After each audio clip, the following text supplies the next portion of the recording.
বৃষ্টি। কি হয়েছিল কালকে? কালকে তোমার কি কি করছিল একটু বলো দিই। আমি সকালে উঠে রান্না করছিলাম লিগে ফুল আমার বুঝতে রাঁধছে। তারপরে আমি কইছি সবার কাছে দোয়া নিয়ে, সবার কাছে দোয়া নিয়ে ভাত খাওয়াইয়া সবার কাছে দোয়া নিয়ে আইসি। পরে আমার আগে দিবে গেছে, দোকানে গেছে। দোকানে যে আমি গেছি গিয়া পরে পরে শুনছি বাড়িতে আসেনি, মা মারা গেছে। তোমার মা মারা গেছে কখন শুনছো এটা? বাড়ির দোকানে।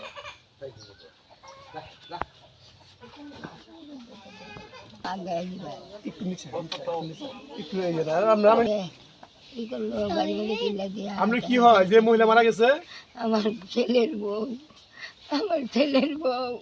আমার নাতিনটা গাড়ির মধ্যে তুলে দেওয়া থাকবে। তারা এক সাইডে একটা বাচ্চা দিয়েছে, এগুলো লেখা দিয়েছে আমার বাচ্চাদের নাতিন, ওগুলো লেখা দিয়েছে।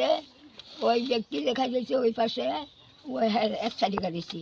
বেশি মানুষ দেখে ওইটা গাড়ি ছাড়ছে না, কিন্তু একজন এইটা গাড়িটা ছাড়ছে। সারার লগে লগে বলে গেন্দা দাদা মিল্লা মাইরা বউ আবার ধাক্কা মেরে হালাই দিয়া পরে হেরে গাড়ি টাইম না ওই যে পর্যন্ত নিচে কাগজ জল টিরা টিরা মারা গেল। কইলাম না মেয়ে যা পরীক্ষা দেবার মেয়ে অন্য গাড়ির মধ্যে তুলা দিয়া অন্য খাই দিয়েছে মানুষই খাই দিয়েছে। আমার ছেলের বউ তুলো একটা বাচ্চা, আমার বাচ্চা গেলে নাতিন, এটা ওই গাড়িটা ঢাইরে গায়ে বাজাই দিচ্ছে শুনলো। বাজাই দেওয়ার লগে লগে বউ করছে কি গান্ডারা মিন্দা মাইরা ওই বাতাস হরাই দিছি হাতে নামাই দিয়া পরে গাড়িটা শেষাইয়া সেই পর্যন্ত কাহর কেউ চিন্তা টিরা অবস্থা আবার প্রত্যেকটা নেই কাছে নাচাইয়া দিয়ে গেছে নকলা টেনে মরা এটাই মজেছে যা শাসন দিছে। খারাপ বাড়াইছে না বটু দেখে লেগে নেতে হয়তো মানুষ উঠু খারুইছে না ডাইরেক্ট নিয়ে গেছে। আমার ছেলের বউ গাড়ি করে ওইখান ধরা 5 টাকা খাইতেছে দিকে এক সাইডে।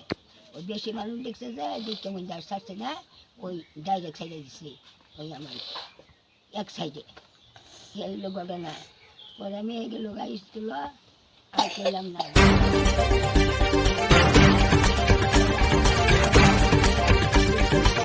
আমার চিন্তা হয়েছে আমার আম্মা মরেছে, সবাইকে তো আম্মা মরেছে এক কান্দে মা অহংকার। আমি খুব ব্যস্ত।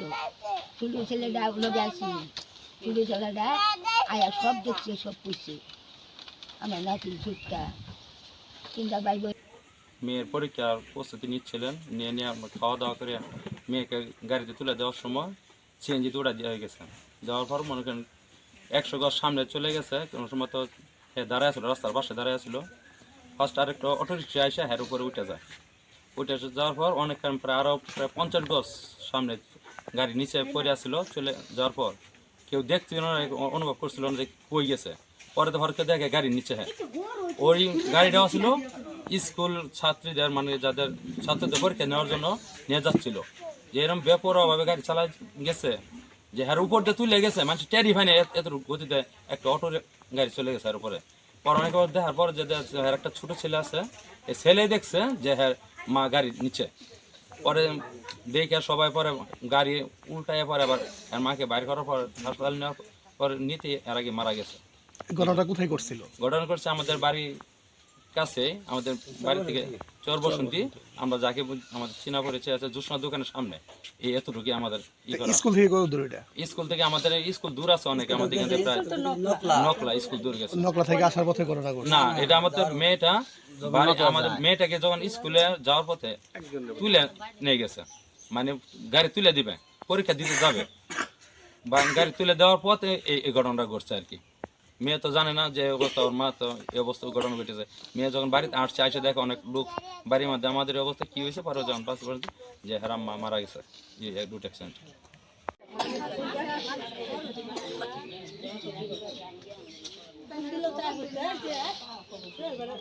আচ্ছা, আপনার নাম কি? মোহাম্মদ সোহেল। কি হয়েছিল ঘটনা কালকে একটু বলেন দেখি আমাদের। ঘটনা বলতে আমার মেয়ের কালকে মেট্রিক পরীক্ষা সকালে উঠে ওই আমার স্ত্রী গরু আছে সব বাই করে গোবর ফালা থইয়া পাক শাক করে আমার মেয়েরা বলছে সবার কাছ থেকে দোয়া চায় আগা। এই বাড়িতে সবার কাছে দোয়া চাওয়াইছে, হে ওর নানির বাড়ি কাছে, ওর নানির বাড়ি নিয়ে সবার দোয়া চাওয়াইছে, সবাই তো হাইরা। পরে আবার আমার মেয়ে বলছে, আমি বলছি আমার মেয়ে লোক আমি গেছি করে টাকা আনবার লাগে, এই বসন্তি থেকে টাকা লয়ে আই বাড়িতে নাই। পরে আমার মা বলতেছে যে ওরা আগায় দেওয়ার গেছে। পরে আমি তাড়াতাড়ি করে গেছি, আবার টাকা লয়ে যায় ওইখানে আমি পেয়েছি রাস্তায় যে দুর্ঘটনা আমার আর একটু বেড়ে দিকে দক্ষিণ সাইড।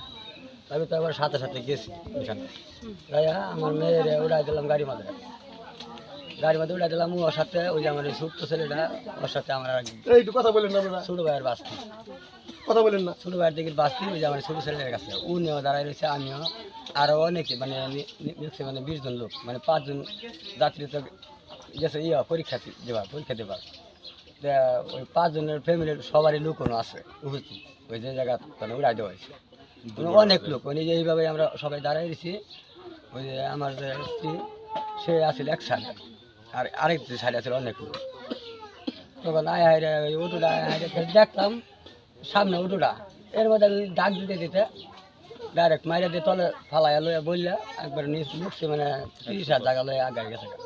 পরে আমরা সবাই ই করে হাইরা তুললা অটোটা তুলছি, অনেক লোকে তুললা দেখে তার অবস্থা ভালো না। যখন তখন মেডিকেলে গেলাম, তখন ডাক্তার মেডিকেল যাওয়ার বসতেও মানে সেটা শোয়াইছি, ওইটা বলতেছে যে মৃত্যু ঘোষণা হয়ে গেছে, যে আপনার বেঁচে নাই।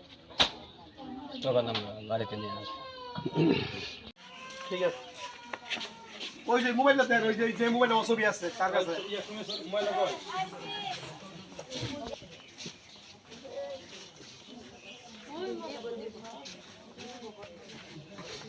ছবিটা ধরে তুমি একটু আবেগপ্রবণ ভাবে বুঝছো, একটু কান্না কান্না করবে, ঠিক আছে?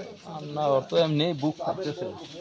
কালকে তার মেয়ের পরীক্ষা দিতে নিয়ে গেছে, গাড়ি যায় উঠবো, ওটা দিয়া আসার পথে দাঁড়ায় থাকে, একটা গাড়ি আইতেছে দাঁড়ায় থাকে, দাঁড়ানোর সময় গাড়িটা যায় বাজায় দিছে একবারে, মনে করি নিচে গা নিয়ে 3-4টা ঘর মেলা অনেকখানি নিচে। তারপরে গাড়ি 2-3 জন মিলে সামনে দাঁড়ায় আটকা নিয়েছে।